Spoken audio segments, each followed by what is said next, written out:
Tomorrow night, the New Year's Eve countdown in the Trump Kennedy Center will sound differently than originally planned. The Cookers, a jazz group scheduled to perform 2 New Year's Eve performances, has canceled.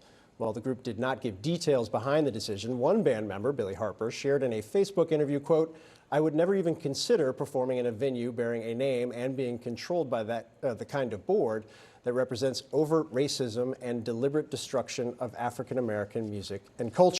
A New York-based dance company, Doug Verone and the Dancers, is also canceling 2 shows in April, a decision that the head of the company told the New York Times was, quote, "financially devastating, but morally exhilarating."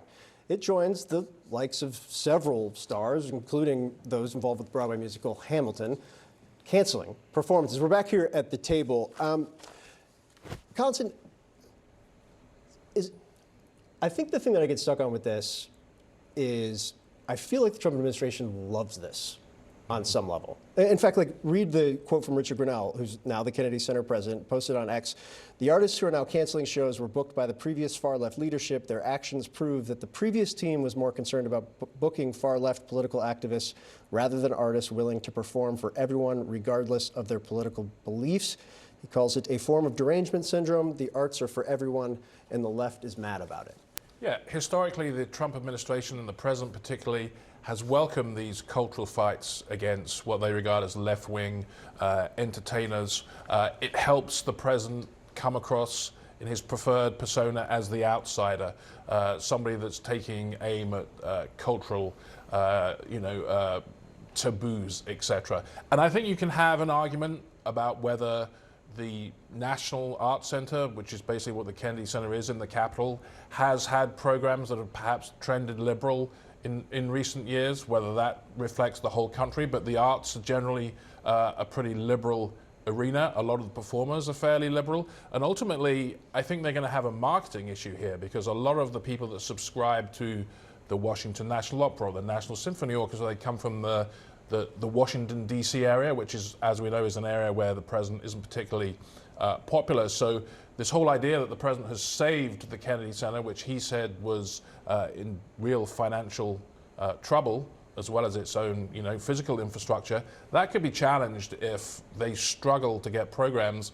And patrons of the arts who are on the liberal side of politics see it almost as an act of personal resistance and not showing up to a building that's got Trump's name on it.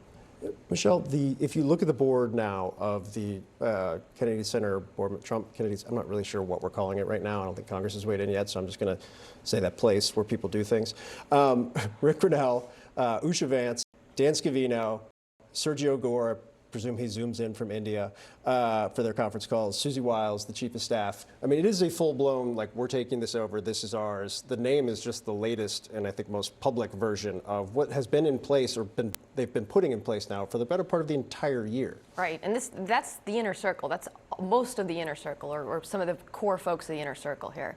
When that name change happened, we heard from one board member who said that she tried to unmute herself and was unable to, and the story we got from the White House was that the vote was unanimous to add the president's name to this.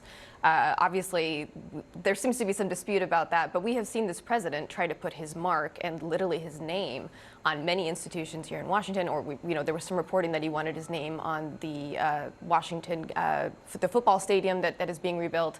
His name is on the Institute of Peace. And then there's the renovations that the president is doing everywhere. He's been doing them in the White House. He's been talking about painting the Eisenhower Executive Office building white. It's gray right now, it's a gray stone. And we saw the president posting last week these images of these marble armrests that he wants to install in the Kennedy Center. He'd already been doing other renovations there.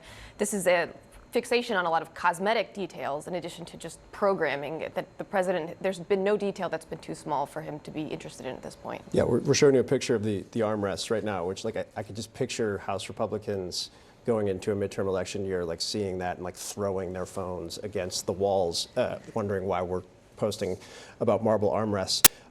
It was interesting. There's been obviously a lot of criticism from people you would expect on the renaming, including Maria Shriver, who posted on X, next thing, perhaps he will want to rename JFK Airport, rename the Lincoln Memorial, the Trump Lincoln Memorial, the Trump Jefferson Memorial, the Trump Smithsonian, the list goes on. Maria Shriver, obviously, with a very real familial connection there. To Michelle's point, the naming of all the things, why? Yeah, I mean, Trump considers himself to be a cultural icon. Think about the Trump Hotel, all of his industries, The Apprentice. He thinks that he can put his stamp on U.S. culture and U.S. history by the renaming and remaking of this. But this is a president who feels, one, he feels that he is a cultural person, that he should be leading some of the charge on this, but he also wants to have his legacy on everything that he touches. And that's part of the reason you are seeing these attempts to rebrand, the attempts to build a giant ballroom in place of the East Wing, putting that gold-plated Oval Office sign outside of the Oval Office. He wants Trump touches to be everywhere in this country, even in these cultural institutions. Michelle, he can though. Like, to be clear, I think the one thing that I'm not totally sure about is the renaming of the actual Kennedy Center as the Trump Kennedy Center. But like everything else he's done, there's nothing that's standing in his way on some level. At this point, no. There's some that he may not have done himself, but that he may have expressed interest in, or we've heard he might have expressed interest in, such as the football stadium. But you're right. I mean, we've seen other presidents do things like these some White House renovations or things, but not on the scale that this president has, and not on this ongoing. It's almost like tinkering. Like every time we go to the Oval Office, we see a little more gold here and there, a little more signs. That it seems like a continuous project for this president. And I think, Stephen, kind of what I'm getting at with that is this administration has pushed the boundaries on executive power, executive authority on every single issue you can think of, and that was their goal. That is the plan. They want the fight if the fight's going to come. They've also proven that a lot of the norms or the guardrails in Washington that prevented things like this were just that. Norms or guardrails. There weren't statutory elements barring this. And that includes the Smithsonian, which got another letter from Vince Haley, domestic policy advisor, Russ Vought, the OMB, very powerful OMB director, saying, look, 60% of your funding is from appropriations. OMB's got a pretty big role in that. We have a lot more requests that we want you to answer. Like, they can do this stuff because they can control the funding on some level. Yeah, and I think previous presidents that you and I have covered, for example, were well aware that they had the power, but most of them decided not to use it because they considered, well, if the president becomes too powerful, then you're creating all sorts of other constitutional questions. What the Trump administration has done is it's identified those stress points where it can push and get very little resistance. I think it will be very interesting in future to see a Democratic president come in. They're going to be under a lot of pressure, especially from the progressive wing of the party, to use exactly the same methods that the Trump administration has used to push their priorities, which perhaps previous Democratic presidents decided they didn't have the power to do. I remember on the issue of the Dreamers, President Barack Obama once said, I just can't, sign my name and change the law. Well, that's exactly what President Trump has been doing for the last 11 months.